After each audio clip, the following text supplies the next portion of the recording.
Hey guys, how are you doing? Are you fine? Are you okay? I am okay too. Our today's class is about phrasal verbs. How much do you know the uses and importance of phrasal verbs? Phrasal verbs are very indispensable for your communication as well as your good writing. So today I'm gonna make you familiar with this topic. Specifically, it is about cam phrasal verbs. Cam phrasal verbs. Stay with us until the end of this video and you're gonna have very important concept about English language as well as the so-called phrasal verbs. So I'm Kidus with Grace English and I want to request you to like, subscribe and share my video to spread out my channel. Thank you so much again and again. Let's start our class.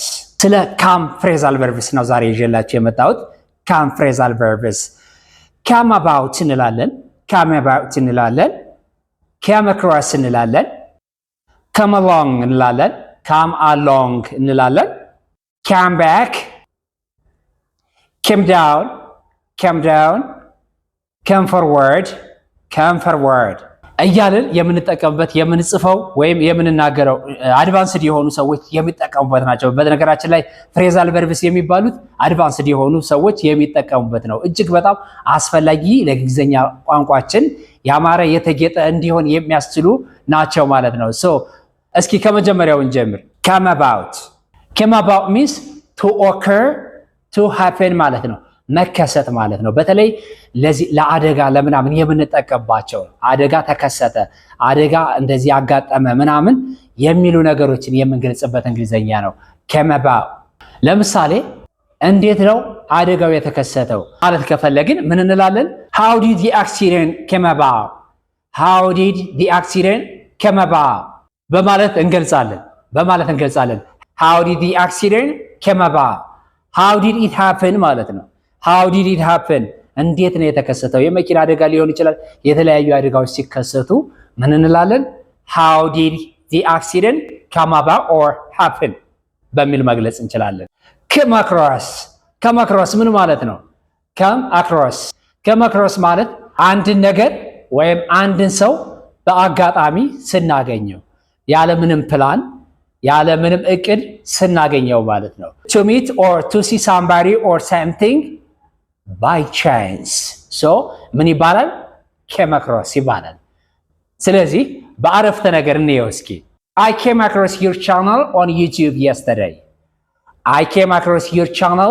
YouTube yesterday በአጋጣሚ ሌላ ነገር ስፈልግ ወይም ደግሞ ሌላ ነገር ሳይ በአጋጣሚ አገኘሁት ያንተን ቻናል ዩቲዩብ ላይ ያንተን ቻናል በአጋጣሚ አገኘሁት ለማለት ስፈልግ ምን እላለሁ? I came across your channel on YouTube yesterday. I came across means በአጋጣሚ ማግኘት አንድን ሰው ወይም አንድን ነገር በአጋጣሚ ስናገኘው come across እንላለን። ፓስት ስናደርገው ምን ይሆናል ማለት ነው? I came across your channel on YouTube yesterday means ትላንትና አይደል? ትላንትና በአጋጣሚ ያንተን ቻናል አገኘሁት። I came across your channel on YouTube yesterday ማለት እንችላለን ማለት ነው። come along to go with somebody ወይም ምን ማለት እንችላለን? to accompany somebody accompany ማለት መሸኘት ማለት ነው አይደል? መሸኘት ወይም አብሮ መሄድ እንደማለት ነው። come along means አብሮ መሄድ፣ ከኔ ጋር አብረህ ትሄዳለህ፣ ከነሱ ጋር አብረህ ትሄዳለህ እያለን መግለጽ ስንፈልግ come along with ማለት እንችላለን። come along with ማለት እንችላለን። ተጨማሪ within ከጨመርንበት ያው ፍሬዛል ቨርብ ነው። with የሚለውን ስንጠቀም ከማን ጋር ስፔሲፊካሊ ይሄዳል ወይም ይደረጋል የሚለውን ለመግለጽ ነውና እስኪ በአረፍተ ነገር እንየው። we're going to the beach do you want to come along አብረህ መምጣት ትችላለህ? do you want to come along ማለት እንችላለን። do you want to come along with us እኛ ጋር መምጣት ትፈልጋለህ? ቢች ምን ማለት ነው? ቢች የባህር ዳርቻ ማለት ነው። ስለዚህ ወደ ባህር ዳርቻው ልንሄድ ነው፣ እኛ ጋር መምጣት ትፈልጋለህ ወይም እኛ ጋር መሄድ ትፈልጋለህ ማለት ከፈለግን ምን እንላለን? we're going to the beach do you want to come along እኛ ጋር መምጣት ትፈልጋለህ ወይ ማለት ነው። come back እቺ ትዘወተራለች፣ አዘውትረን የምናቃት ቃል ነች። come back ምን ማለት ነው? return ማለት ነው። return ከሆነ ቦታ የሄደ ሰው ሲመለስ የሆነ ነገር ሄዶ ሲመለስ ሪተርን እንላለን። በሌላ ደግሞ come back እንላለን። በፍሬዛል ቨርብ ስናደርገው come back I will come back home after work I will come back home after work ከስራ በኋላ ቤት እመለሳለሁ። I will come back home after work ከስራ በኋላ I will return home after work ማለት ነው። I will return home after work ከስራ በኋላ ቤት እመለሳለሁ ማለት ነው። come down means when the price decreases when the temperature reduces when something fall down የሆነ ነገር ሲወድቅ ወይም ደግሞ የዋጋ መቀነስ ሲያሳይ የሙቀት መቀነስ ሲያሳይ ምን እንላለን? come down እንላለን። come down ለምሳሌ ምን ማለት እንችላለን? the price of fruits has come down the price of fruits has come down የፍራፍሬ ዋጋ እየቀነሰ መጥቷል። የፍራፍሬ ዋጋ እየቀነሰ መጥቷል። the price of fruits has come down the temperature will come down after the storm the temperature will come down after the storm ከስቶርም በኋላ ሙቀቱ እየቀነሰ ይመጣል ማለት ስንፈልግ በዚህ መልኩ መግለጽ እንችላለን። come down come forward ምን ማለት ነው? come forward ማለት to offer help to offer information or to give information to provide information ማለት ነው።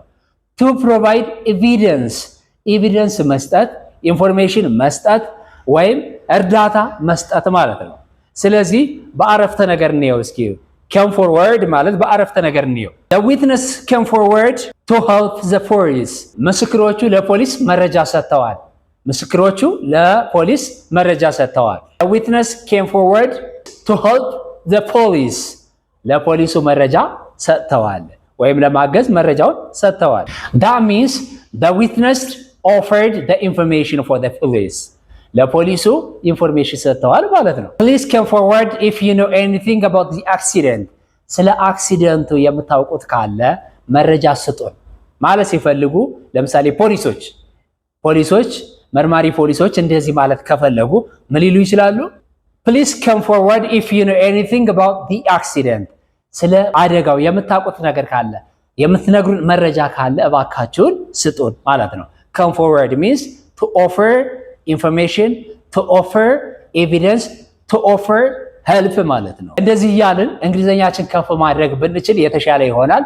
ፍሬዛል ቨርብስ እጅግ ጠቃሚ ትልቅ ዋጋ ያላቸው ናቸውና እዚህ ጋር ራሳችሁን ካዛመዳችሁ እንግሊዘኛችሁ በሆነ ሌቭል ከፍ ይላል ማለት ነው።